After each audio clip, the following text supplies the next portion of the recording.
Let's call these motherfuckers up. Let's call up fucking Karl Simon right now and see what the fuck is going on in the world of Gates of Slumber, man.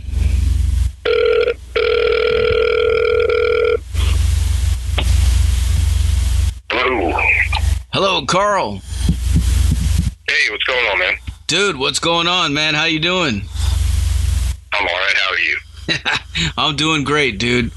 You are live right now on the Zach Moonshine show with Metal Devastation fucking radio, man. We just got done playing Death March.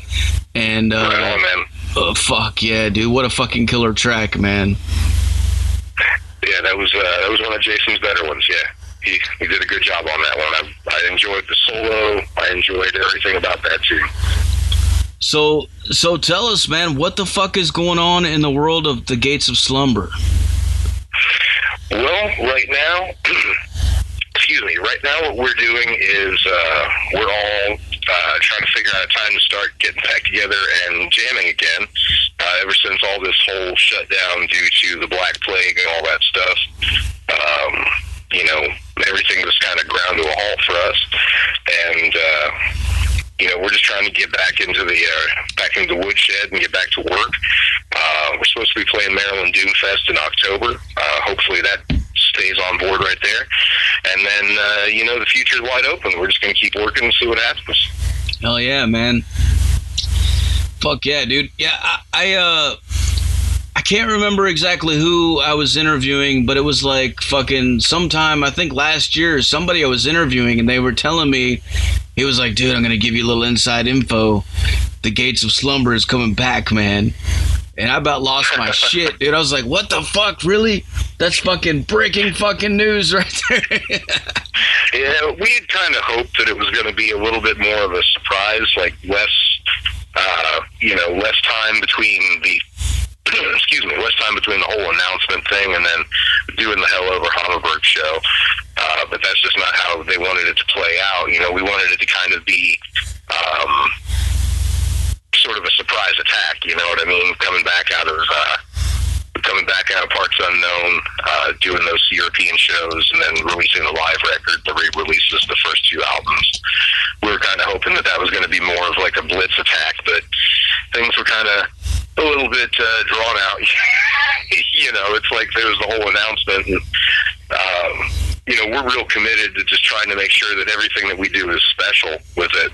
So we didn't want to mess around with like playing a bunch of shows or anything. We had exclusivity with Hell Over Hammerberg, so that was among. Actually, I think we did play one show in Brussels at the Magazine Club. That was like a warm up before we did Hell Over Hammerberg. So yeah, it's pretty cool, man. It's pretty cool. It's awesome playing with Chuck again. Great getting to play with Steve. I've known Steve for the longest time. He actually recorded the very first. Well, no, he recorded the second Gates demo with Chris Gordon on drums and Brad Elliott on bass way back in 01, 02, something like that. So it's cool that he's actually, he's playing in the band. He's taken over the bass position. So it's pretty cool. Hell yeah, man. The Gates of Slumber, literally coming out of slumber. Yeah, it's, the tour was, the name of the tour, and it used to be a bigger thing, people like, when we first did things, there was always the big names for the tours, the melodramatic names and stuff like that, and the reawakening thing. I don't think it ever really stuck, but, whatever. It's reawakened, so yeah, it's pretty cool. Oh, yeah.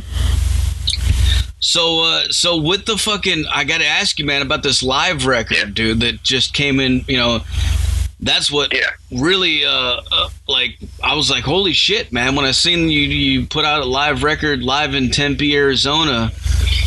Yeah. How did that come about, man? So, Chris Gordon, guy who played drums on the second Gates demo, he played on Suffer No Guilt. One of my best friends. I love the dude. It's, I don't know, jamming together can be problematic, but I love that dude. Cheers. He was roadieing, actually, on that tour. It was the Orange Goblin tour back in, 11.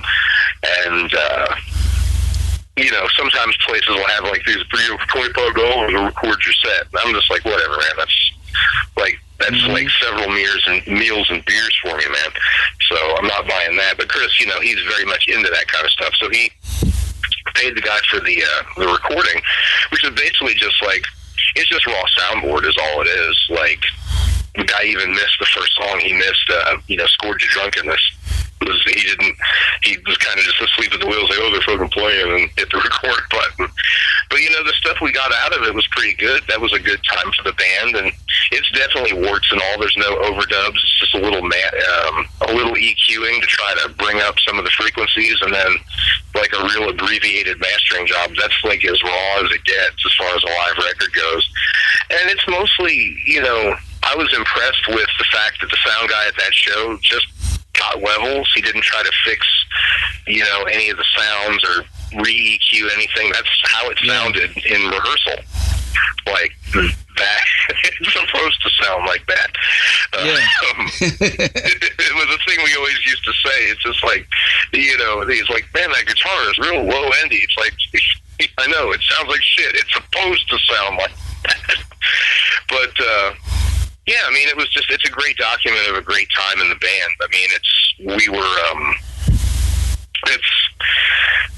mean, I guess it's kind of verboten to say, but personally, I have very strong feelings about that time. You know, Jason and Clyde both being gone now. You know, we just had some really, I don't know, it was just really awesome times. And I miss those dudes so very, very much. And I'm just glad that people can hear that, what the band sounded like at that point. Because, I mean, even we did a lot of touring for that, but it just, you know, gone too soon is all I can say. Yeah, man. Rest in peace for sure, dude. For people out there that don't understand the situation, can you kind of explain it? Like, oh yeah. I mean, so Jason, the bass player, he was my best friend for like 18, 19 years old on until he died. Like, I met him just out of high school, and we just became best friends, you know, musical collaborators, the whole thing. And, you know, I had originally started the Gates in like 1998. He joined it in like 2002, 2003 after Brad quit. But he was always a dude I wanted to play bass in the band because he's just a great player. And, you know, we had my friend Chris, Chuck Brown in and out of the band, Bob Fouts, you know, rest in peace, Bob. He's passed on too. And on the one record, the Wretch LP, it was a guy named Jerry Parody, more commonly known as Cool Clyde. He played in Sour Vein and just done some stints in some other bands down in the South, and, you know, he ended up moving up to Indianapolis, and he was on the Wretch record. We recorded that in England with Jaime Gomez. He's done like Oliver and Ghost and a bunch of other records. When we did that for Rise Above, we did it in the November, December of 2010 is when we recorded that over there. So, you know, it was just like a lot of really fucking awesome experiences with those dudes. Just, you know, we became kind of fast friends. Unfortunately, you know, bad shit happens. You know, I don't want to get too bogged down in the grim, but, you know, Jason ended up passing from drugs, and even though Clyde didn't directly pass from drugs, I can't really say that they didn't play a part in bringing on his early demise. And the same with, you know, my dearly departed friend Bob Fouts. We're actually going to be having his celebration of life here in a few weeks going, and, you know, basically, you know, mourning the loss of another one of my friends, gone way too soon. So I, you know, again, don't want to get too heavy, don't want to stay too gloom and doom on it, even though I guess that's kind of the reason for the season or whatever. But, you know, if you're playing with heavy drugs, man, you might want to rethink it. It's so far the batting average, and I've seen some world-class partiers, so far the batting average ain't so good. But anyway, man, let's get off this darkness. Yeah, no, I feel you, man. Dude, I hear you, man. I've lost a lot of fucking a lot of high school friends that I grew up with to fucking drugs, you know, like fucking it sucks, man. It really sucks to watch it happen, especially to people that you care about, you know, and just I mean, it's a plague. I mean, it's how long has this opioid thing been, you know, rocking the whole country? It's been 10 years. What? I mean, but I mean, it's the whole thing with like drugs in general. It's like, if you want my honest opinion, I think every one of my friends who's overdosed and died would still be alive if the shit was legal. It would be regulated. It would be controlled. Like, I don't know if, like in Portugal, man, the shit's fucking it's, I don't know whether it's decriminalized or legal or what, but, you know, if you're on that shit, number one, you're on it for a fucking reason. You're on it because you're depressed or there's something going on in your life. And I mean, I guess, you know, we should take this time to just fucking talk about it. So fuck it. Here we go. You know, people don't fucking do that kind of narcotic just because it's like, oh, you know, it's fucking party. No, you get into that shit if you've got some kind of depressive issue. You know, It latches into you. It gets into your system. I mean, you can get, you know, you could be a perfectly normal person, get hooked on oxys and roll through, you know, end up on smack, whatever. It happens. But if the shit is clean and available and there's people who are there to help you and not throw you in jail and ruin your fucking life, you're not going to overdose. The overdoses are going to shoot way the fuck down, and people will have a ladder out of the shit. And I mean, I think that as far as like all the problems that we're having as a country right now,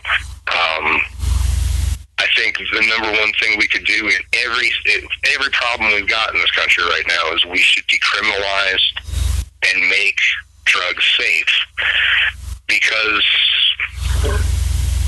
the only victimization comes out of, you know, the fact that it's a criminal enterprise. That's where the violence and extortion, everything, blah, blah, blah, blah, blah. That's where it comes from, is the fact it's a criminal enterprise. If it was no big shit, if you weren't facing jail time, there's no reason for anybody to get stressed out about it. So I think that would ratchet down the tension all throughout our society. And it would definitely work to keep people who are spun up in addiction alive. It would keep people who are spun up in the addiction of selling the shit alive. It would help people, I think, to decriminalize. But anyway, that's my rap on that. Oh yeah, totally, man, totally, dude. And I mean, you know, the fucking, I mean, it's just the doctors in the States here are so fast to fucking prescribe you pain meds and shit whenever you get hurt, just part of on our the job. Culture, man. I mean, it's like our entire culture is based on, one, it's based on the fast fix to everything. Nobody wants to hear that the only way through it is through it. You know, people want to dodge it. They want a magic bullet solution for every problem that you have.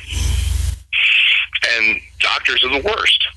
You know, it's like, they talk about like medicine and the FDA. It's like, what a fucking joke that is. It's like, if you've ever been unemployed for a few weeks watching daytime TV, you can see fucking firsthand proof that the FDA ain't worth a shit.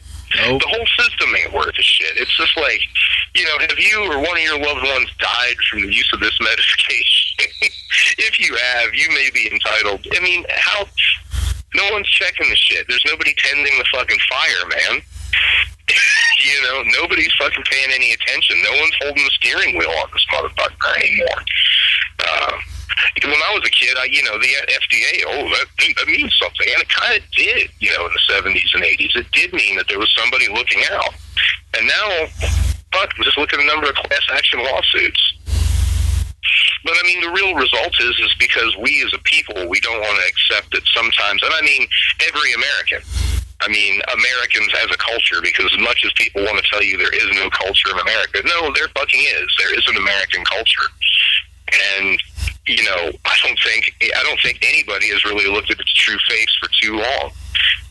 But one of the facets of it is we are addicted to the idea of the fast fix. Yeah. And for fuck's sake, man, we got to stop that, because you don't take pills to be happy.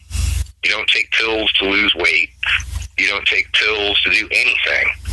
Well, dude, you know, dude, I work. maybe a headache. Yeah, I mean, I work in a factory, and I can tell you firsthand. Like, I have seen people, regular people that you would never think that they would be drug addicts or anything like that. Just regular fucking people that get hurt or something. They have back problems or whatever, and they go to the doctor for something, and they get hooked. They get prescribed fucking one of these fucking drugs, and the opiates. And next thing you know, when that prescription runs out, they're looking around to try to buy pills from fucking anybody that they can. And what happens when their job is gone and they have no money and they have no way to even get it fucking legally from the fucking pharmacy? They're gonna go to the streets, man.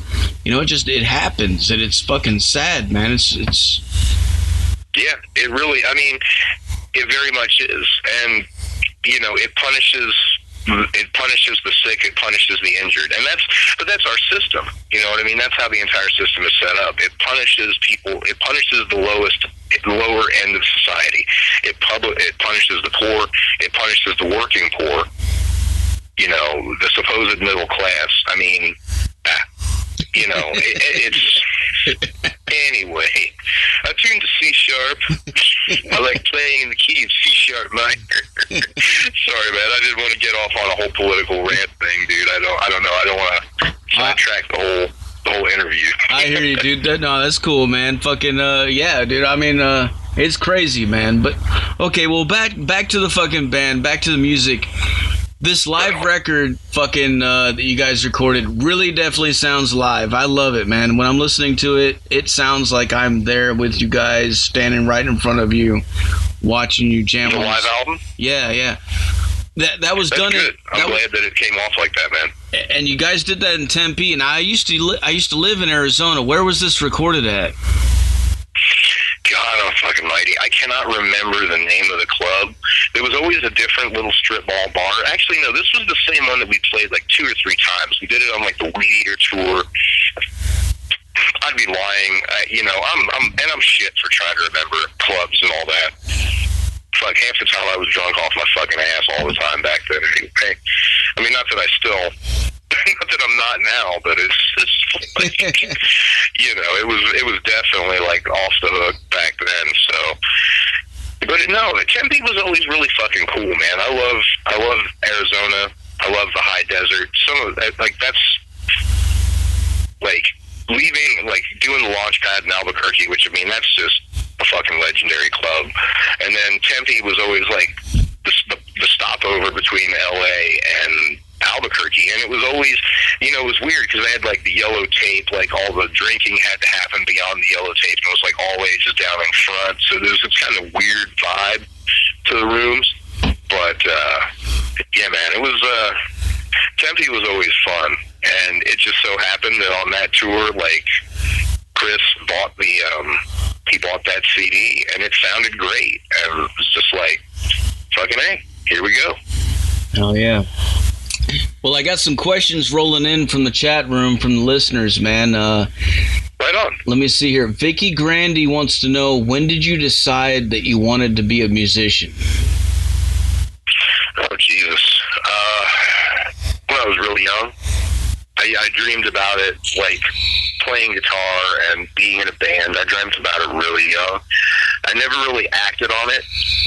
It wasn't necessarily the most supported thing when I was coming up.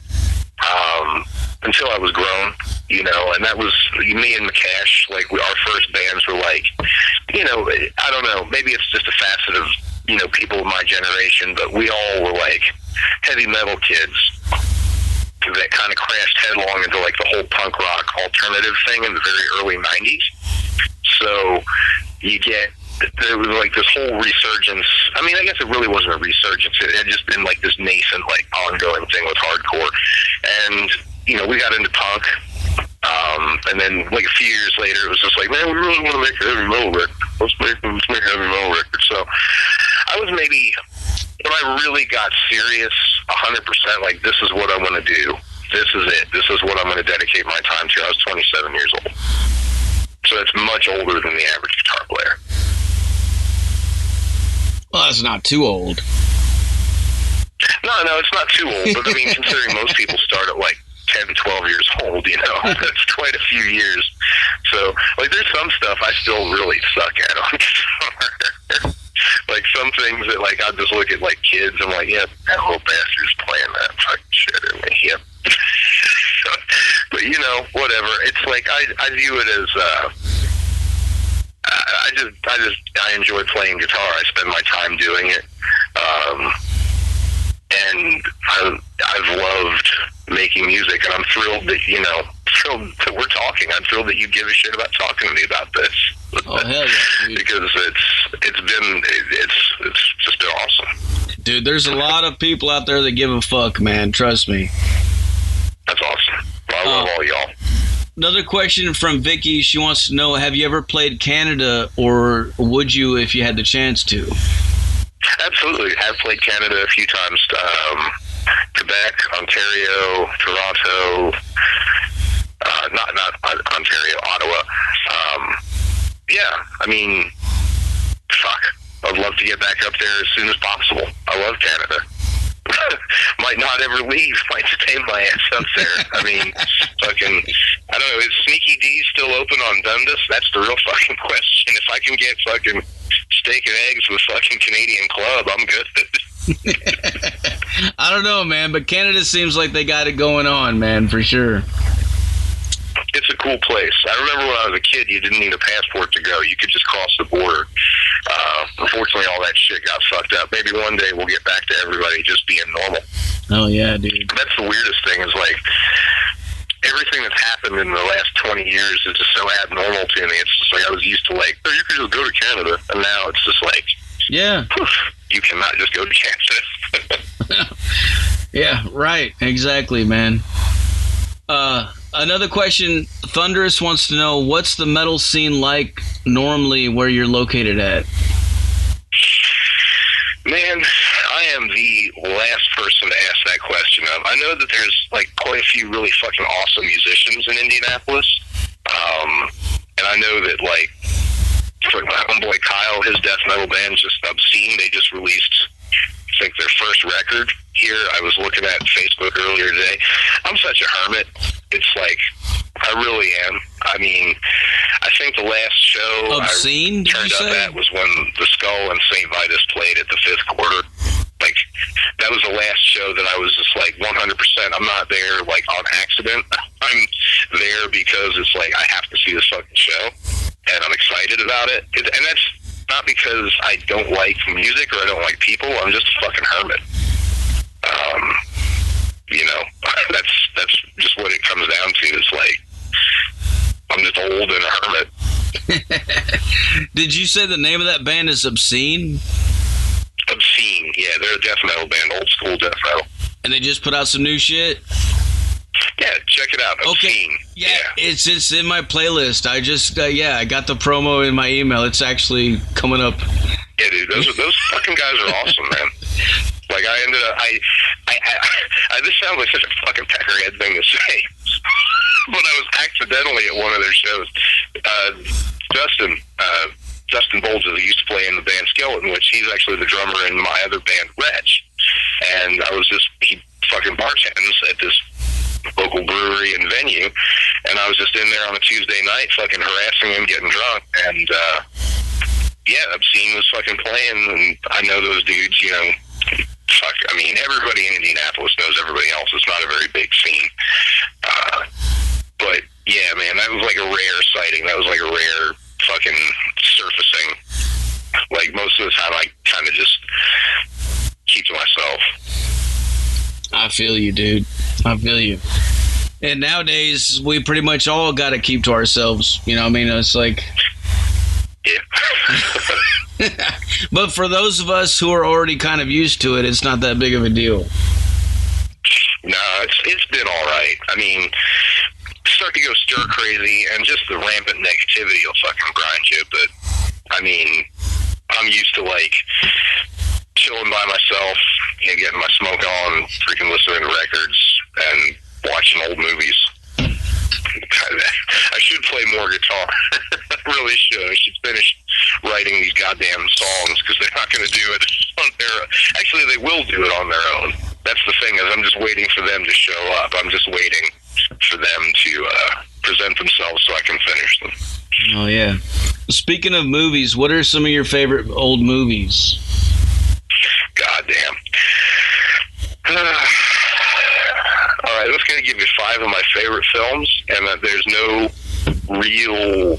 I'm just going to shoot Requiem for a Heavyweight, Seven Samurai, Conan the Barbarian. Those 2 are really tied together. Shakes the Clown, Pee-wee's Big Adventure, and To Live and Die in L.A. Oh, yeah, dude.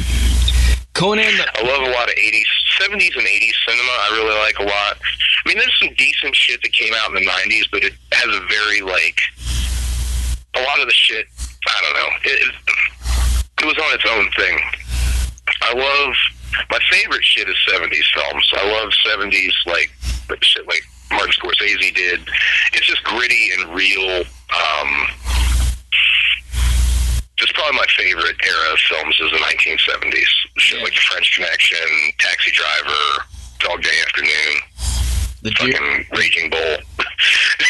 It's just, you know, The Deer I feel Hunter. sorry for people today. I'm not really... Well, actually, no. Several of my favorite films recently came out. I love The fucking Lighthouse so fucking much. That was an amazing movie. Really dug Joker. Yeah, when the new that one, It's a Beautiful Day or something like that, the Mr. Rogers film, that was fucking really cool too. Tom Hanks as Mr. Rogers. There's been some really good movies that have come out. That's one of the things about the quarantine that I fucking hate is me and my lady, we just like to go out and check out films, and I really fucking miss that. I miss the popcorn, the whole thing of getting into the theater. It's really cool. I've always loved movies. Yeah, the Joker was badass, dude, but like it definitely made me think about Taxi Driver, and then I had to go back and watch that again because that's such a classic movie. Oh yeah, it's an homage. It's definitely an homage, but it's a good film. It was solid. It was a really solid film. Oh fuck yeah. I mean, I think that Joaquin Phoenix really... I mean, I love the fact that he's just like, nope, I'm not coming back. Mm-hmm. And I mean, he shouldn't come back. That dude's too good an actor to like get caught up in this sequel thing. I mean, I dug the superhero movies for a few years, man, but it's kind of getting tired now. I'd really like to see, somebody do something fresh. You know, I'd like to see somebody with a fucking amazing screenplay get that screenplay made rather than arguing about who's going to remake Escape from New York, because I really don't want to fucking see that. You know what I mean? It's just like, somebody do something. Somebody take a fucking chance.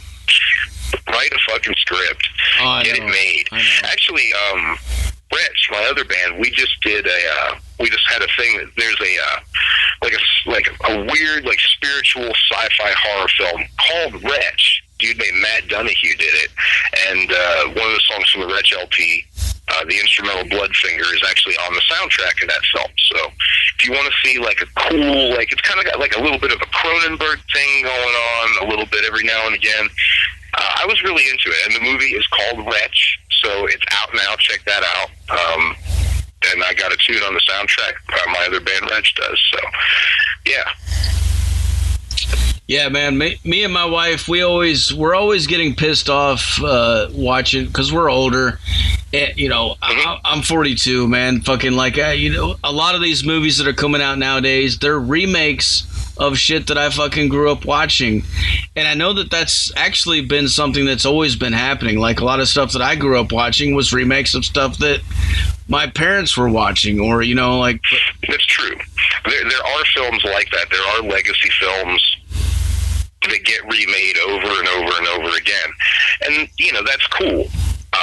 But then, you know, there's also times to just take a chance, you know, because we're into like how many Spider-Men have there been in the last 20 years? Like, do we really need 15 Spider-Man films at this point? It's just like, somebody write a fresh character, because there's writers out there. There are creative people out there. I guarantee you.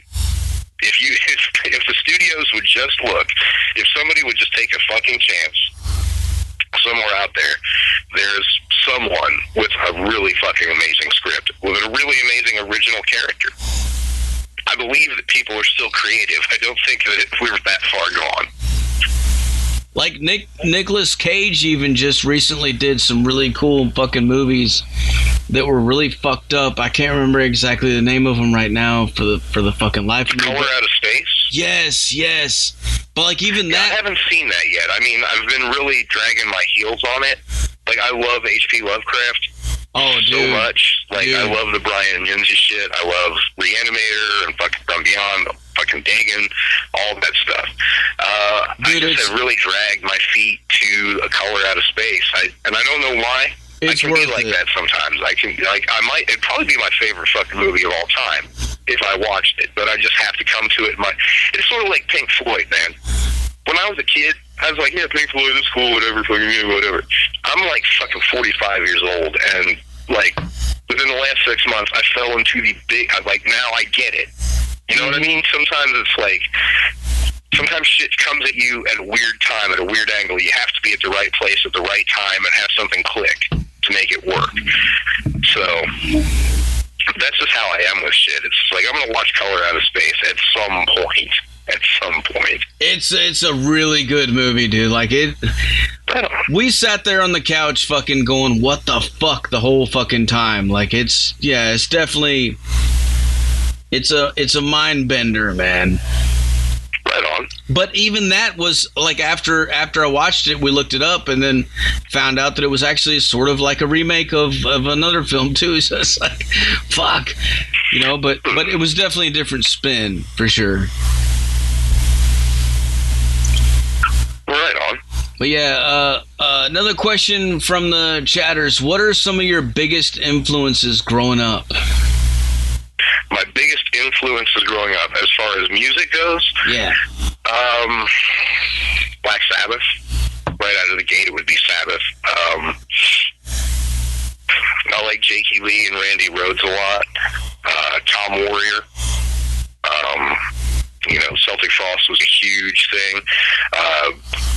Glenn Tipton, KK Downing, particularly KK. Although a lot of Glenn too. I like Glenn's phrasing on guitar. Probably the biggest influence, though, the one that they put it over the edge, was David Chandler. St. Vitus. That's where my love of St. Vitus comes from, because that was the band where I was just like, because I had no faith in my ability originally as a guitar player. I was just like, I'm not going to be able to play. I can't do this. I'm not like this.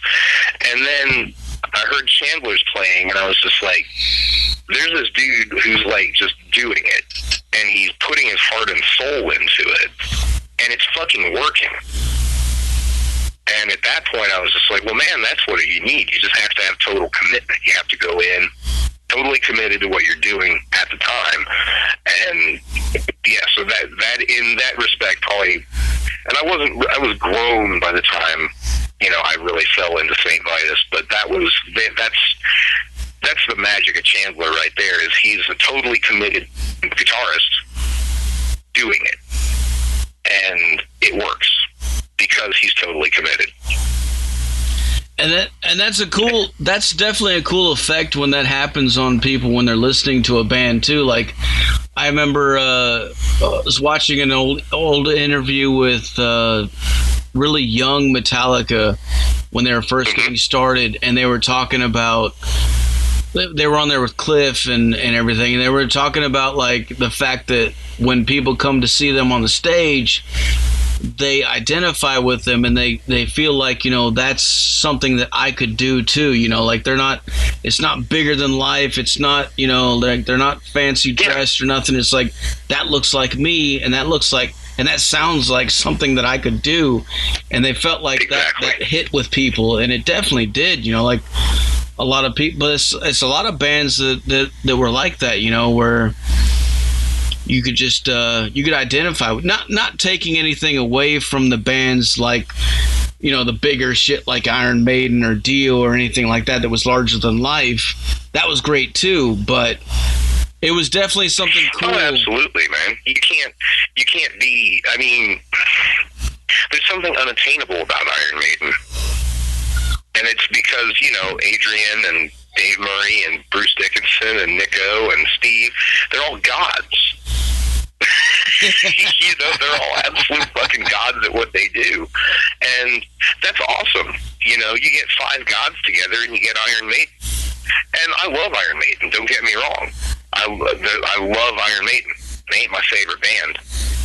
I'll take St. Vitus or Celtic Frost over Iron Maiden any day of the week because there's humanity there. Not that there's not humanity in Iron Maiden. I'm not the furthest thing from saying Iron Maiden sucks. Like, that's the most stupid thing anybody could say. Iron Maiden sucks. It's just like, well, you're dumb.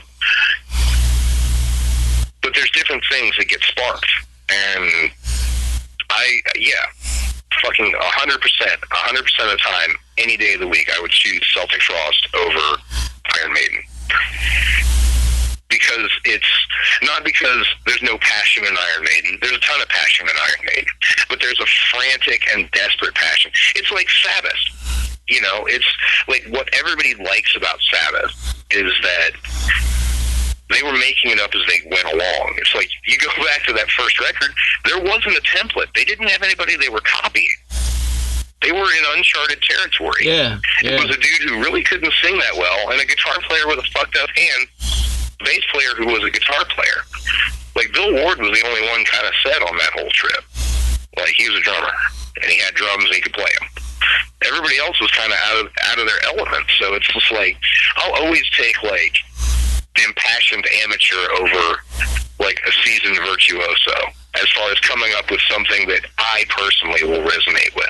I will never sit here and tell you. I'm not one of these people who's going to tell you, like, oh, Paul, fucking Steve Vai sucks. No, Steve Vai's amazing. Mm-hmm. I don't own any of his records. Never seen him play live. But I can, you know, listen to that David Lee Roth record, and you know he's a bad motherfucker.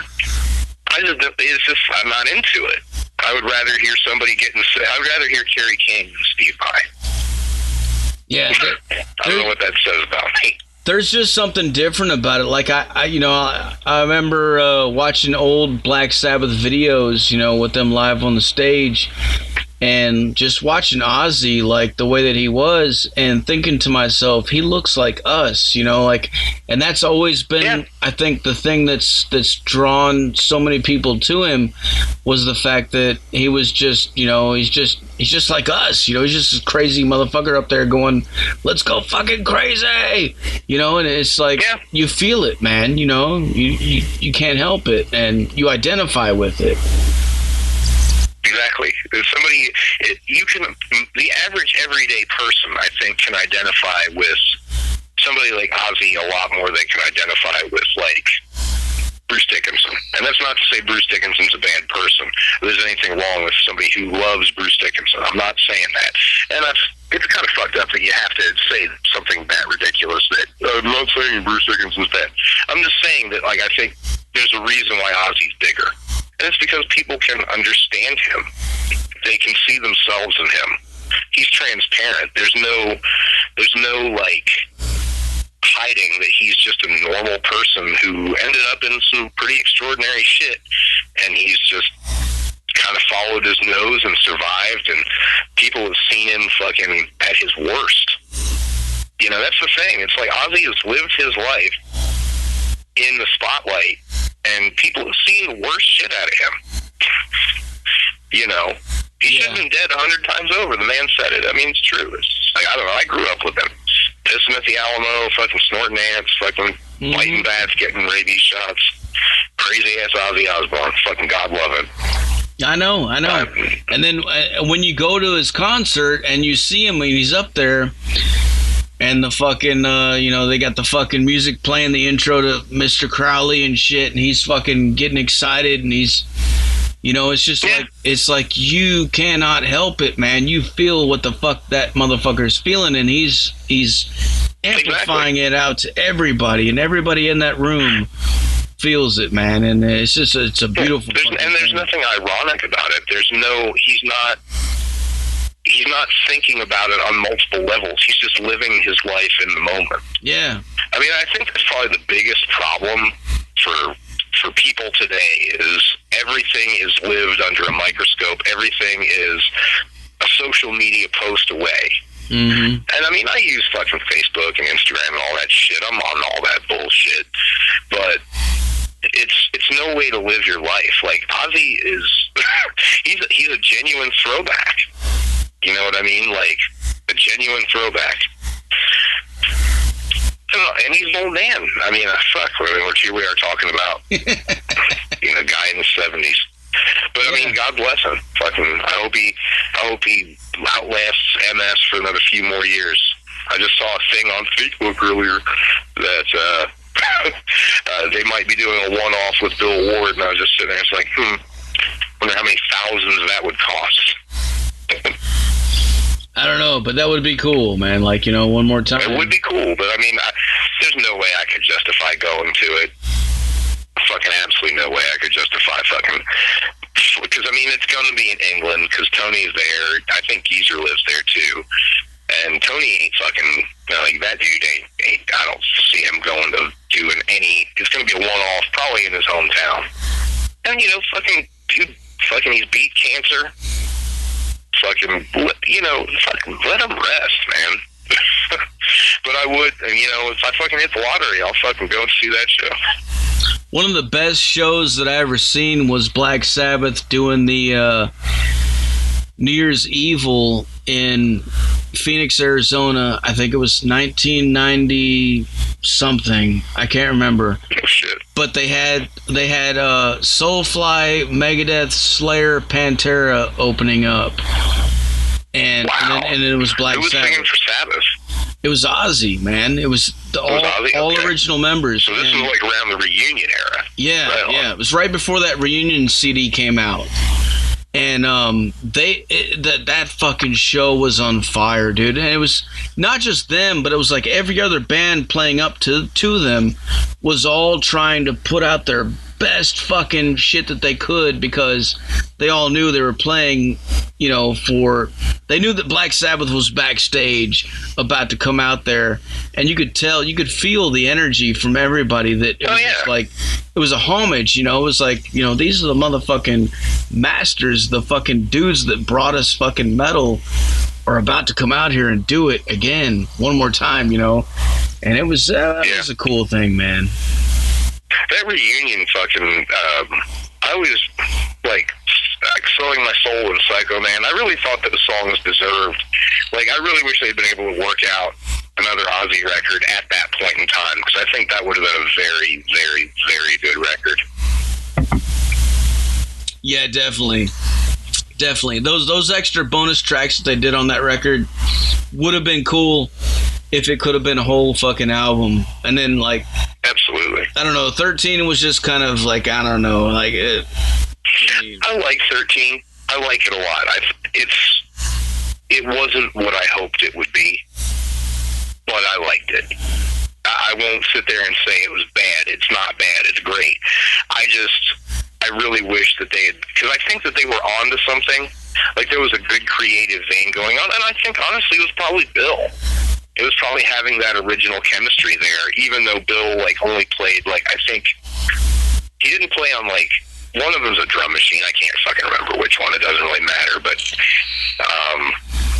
yeah, I really wish that they had been able to recapture that whole thing, but, I mean, fuck, man, there's still music getting made. Everything continues to trundle along, like, Motorhead's all gone, and rock and roll still remains somehow. Hell yeah, dude. Well, I got another question for you from the chatters. What's one of the craziest stories you have while being on the road? Oh, shit.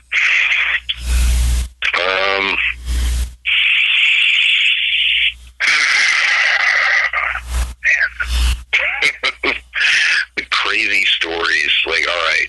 Of course, now I'm drawing a blank. And then I'm also trying not to incriminate anybody. Oh, fuck. Oh, man. Well, okay, so here we go. This goes all the way back to the very earliest days of the band. This is a relatively innocent thing. So, the Gates of Slumber's very first tour ever was with a band called The Plague of Gentlemen from Belgium. And The Plague was, their guitar player was actually our label boss. It was Final Chapter Records. Frederick was his name. And, we had the record recorded. It was a press and distribute deal. And we're like, yeah, go ahead and put the record out. That's fucking awesome. But we want to be able to come over to Europe and support it. And Freddie booked a 21-day tour. And we bought plane tickets. We got on the fucking plane. And we did 21 dates in Europe. And when we played in Nuremberg, Germany, we played a punker squad called the Kunstverein. And the Kunstverein in the Second World War was actually the SS officers' club. Like, it was where the SS used to drink, was in that bar. And then after the war, nobody used it. It disappeared. It was abandoned. And then at some point in, like, the 70s, like, you know, punkers and fucking countercultural wackos fucking, they squatted in it, and they turned it into a fucking club. And it was, like, there was a huge, like, room for, like, massive shows. Like, thousands of people could fit in that room with a big-ass stage. And then there was a little club, and it was the officers' club, the Kunstverein. And you used to sleep, like, upstairs was like a shower and a place to sleep and all that. And the very first time we played there, it was a great show. We had a fucking great night, and the crowd was fucking awesome. And they were like, oh yeah, just stay, you know, have a few, drink the beers, and, you know, your upstairs is where you're sleeping, you know, everything's good.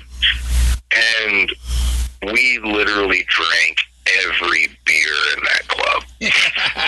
Every single fucking beer in the cooler we drank.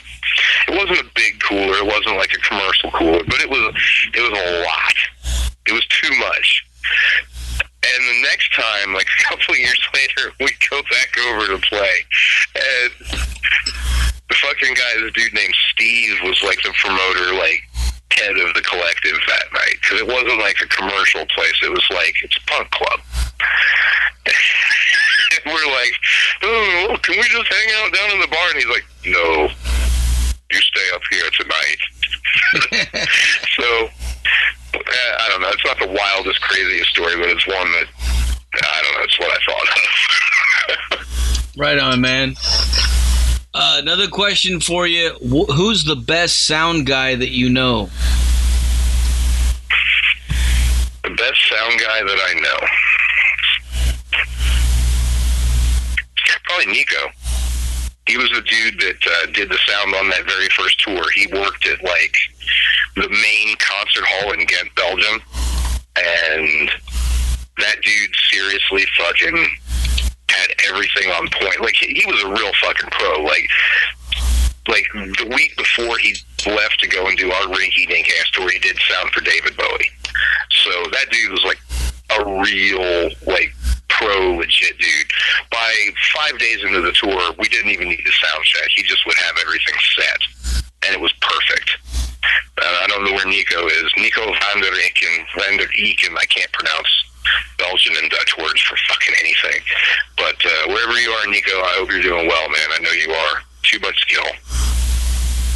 Hell yeah. Next question, probably the most important question of the interview. Vicky wants to know, what do you prefer, bubble baths or showers? Showers, definitely. There you go. So as far as the Gates of Slumber, man, fucking what's coming up next for you guys? Do you guys have any plans for, like, what are you gonna do next, or is it just? So what's coming up next is we're gonna be, assuming that, you know, everything stays good and nothing gets canceled and we don't end up falling back into, like, living in quarantine or being the people in the plastic bubbles, we're going to be doing Maryland Doom Fest. And then we're in a writing mode. And we're not going to be, after we do the show in October, there's no more shows for 2020. And we're just going to be, you know, going to be in the laboratory, in the beat lab, you know. Oh yeah. As far as the coronavirus and everything that's going on right now, how do you feel that's going to affect live shows and, like, what's coming next for metal bands in general? Well, the hopeful part of me hopes that round about September, because everything's pretty well dead till September at this point. Like, like my drummer in Wretch, he's starting to try to book like a Midwest Metal Fest, like a small thing here in Indianapolis. So just keep your eyes and ears open if you're in the area. Hopefully we'll get that fucking sorted out and get that show rolling. And then I'm hoping that like Maryland kicks off. I'm hoping that the fall festivals here and in Europe fucking get back online and that people start getting back into it. Realistically, I don't think things are going to be kind of normal until this time next year. But I mean, I think that this isn't the end of humanity.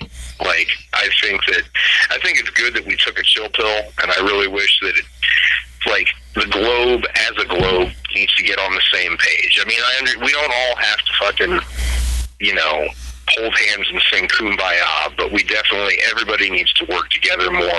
And I think as a species, we all need to get our head out of our ass a little bit. Because, fuck, man, I was supposed to record a record,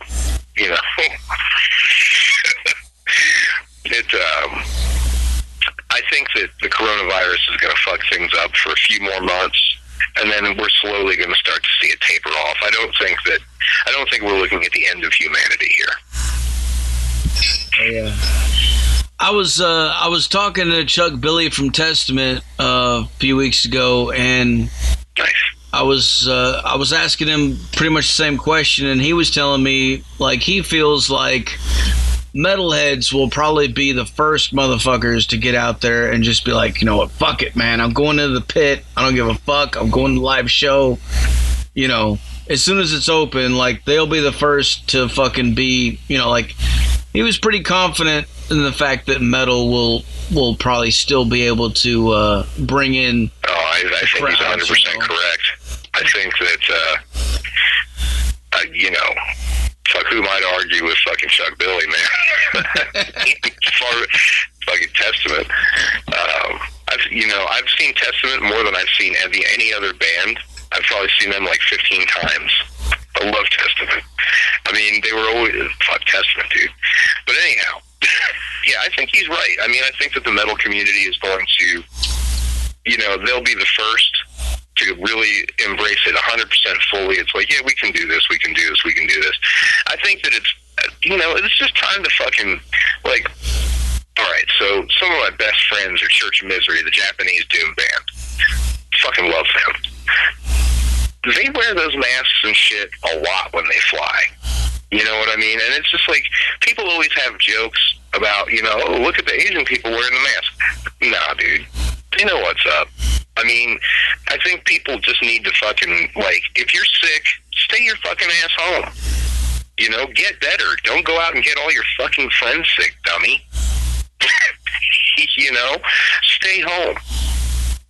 Cover your fucking cough. Grow the fuck up. If you have to fucking be out in public, like a lot of people, like this whole, like, this is like how the whole world's gone even crazier and more disgusting than ever since the whole, like, the mask controversy of like a month ago. I went to see my chiropractor earlier today. I wore a fucking mask. Why? Because I want to show respect to those people who are there performing a service for me. If I go out to, like, there's some bars and restaurants and stuff out in the country here in Indiana that are open now that you can just go into. I don't wear a mask and shit like that when I go to that stuff. But, it's fucking just, if you're sick, stay home. Wash your fucking hands, for fuck's sake. I mean, just for fuck's sake. Yeah, simple shit. I feel you, man. Day one shit. I mean, like, I have to wear a mask when I go to work, and I wear a mask when I go to the fucking store. Like, it's part of it. Like, now, it's become normalized. Yeah, I mean, it's not that really big of a deal. Is. It's the way that things are, and just fucking do it. Just don't be a pain in the ass about it. And it's just like, and I don't know. It definitely trips me out, the amount of people that don't seem to give a fuck about it. Like, when I go to the store and I see people walking around with no mask on, or if they do have a mask on, they've got it down below their fucking nose. just hanging off their neck, and I'm like, what the fuck what's are the you fucking doing, point? man? Me and my lady, we talk about that all the time. It's just like, what's the fucking point if you're not going to actually do it? And it's just like, I know it sucks. Sometimes life sucks. I think that's like the thing that, and this goes back to the pills and the happiness, all the shit we were talking about earlier. Sometimes life just sucks. Some days some days are better than others. You know, it's just like, not everything is always going to be fucking perfect. Sometimes there's a pandemic. Like, and you don't get to fucking do what you want to do. And everything gets fucked up. And, you know, it's in times like these that you really see who people are. You know what I mean? Mm-hmm. Who people really are. And, you know, just remember, to everybody listening, you know, I don't know how many people are out there, if you fucking right on if you are, but just do your fucking best to be cooler to everybody. It's like, find somebody that fucking pissed you off that you can forgive tomorrow. You know, and just get that shit off your fucking plate. You know, and just fucking be cool. You know, peace is all I can say to the whole fucking world right now. Just fucking peace, for fuck's sake. I mean, there's fucking old people out there. You know, I'm close to one, for fuck's sake. I'm getting closer every fucking second, so I have real vested interest in this shit. But it's just like, you know, there's old people out there. It's just like, be smarter than this. Like, we're talking live on internet radio right now. Yeah. Like, they figured out so much fucking shit from when I was a kid, where it's like, you had to be on the fucking corded-ass phone fucking 35 years ago. You had to be on a corded-ass fucking phone. A mobile phone was a 20-foot fucking curly cord. And now we can do all this crazy shit. But yet we still can't just fucking chill. In fact, we become less chill as life has been made easier and more accessible for us. I think that people need to fucking focus more on being good to themselves and being good to other people as a result of being better to themselves. And I don't mean like fake sloganeering. I mean for real, being better to yourself. And we all know what that means. Taking care of our health, fucking taking care of our mental health. You know, not drinking so much, getting some exercise, you know, all that fucking shit. Hell yeah, man.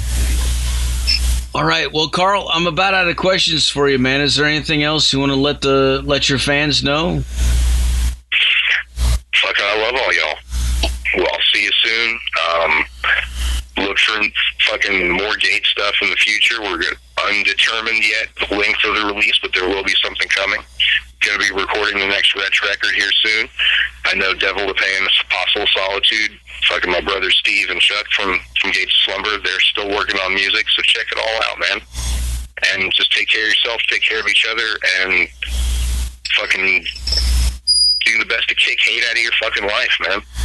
Hell yeah, dude. Hell yeah.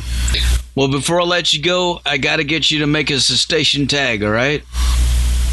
Alright, so what do I need to do? Whenever you're ready, say something like, "This is Karl from Gates of Slumber, and you're listening to Metal Devastation Radio." Alright. So, Metal Devastation Radio? Yeah. Alright, and just tell me when to go. Go. Hey, this is Karl from the Gates of Slumber, and you are listening to Metal Devastation Radio. Fuck yeah, man. Alright, well, thanks. Right on, dude. Thanks a lot, Karl, for taking the time to talk to us, man. And my pleasure, dude. Anytime you want me back, just let me know. Hell yeah, dude. Fuck yeah, man. Well, I'll definitely hit you up next time you guys put out a new your next fucking release, whatever you do, man. Fucking, I'll hit you up. Right on, dude. Well, thank you very much for the interview. I hope you have a great night. Fuck yeah. What I'm gonna do now is gonna crank up some fucking Gates of Slumber for these motherfuckers so they can go. Which song are you gonna play? The Bringer of War is coming up next. Nice. I always like that riff. Very cool. Hell yeah, dude. Well, cheers, brother. All right, brother. We'll talk to you later. All right. Later on, man. There you have it, folks. Karl fucking Simon from the Gates of Slumber, live on the Zach Moonshine Show with Metal Devastation fucking radio. Like I said earlier, put your speakers in your fucking windows, put them in your front lawns, put them wherever the fuck you can to make your neighbors fucking hate you. If you don't fucking see U-Haul trucks everywhere tomorrow, you need a new fucking set of fucking balls, a new stereo system, a new set of tits, a new fucking dick, a new fucking whole fucking... You need a whole goddamn new fucking body, motherfucker. Like, what the fuck is wrong with you? You can't fucking crank this shit up? What the fuck is wrong with you, dude?